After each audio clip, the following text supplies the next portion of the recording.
శివుడు వెలుగుగా ప్రత్యక్షమైన ప్రదేశాలున్నాయంటే నమ్ముతావా?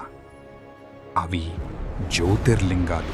పురాణాల ప్రకారం ఒకసారి బ్రహ్మ మరియు విష్ణువు మధ్య ఎవరు గొప్పవారు అనే వివాదం వచ్చింది.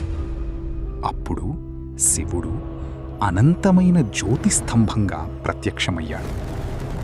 ఆ జ్యోతి ఆరంభం ఎక్కడా కనిపించలేదు, అంతం కూడా కనిపించలేదు. విష్ణువు క్రిందకి వెతికాడు, బ్రహ్మ పైకి వెతికాడు. కాని ఎవ్వరికీ ఆ ముగింపు కనిపించలేదు. అప్పుడు వారు గ్రహించారు, శివుడు అనంతం అని. ఆ అనంత జ్యోతిశక్తి భూమిపై 12 పవిత్ర స్థలాల్లో స్థిరపడింది.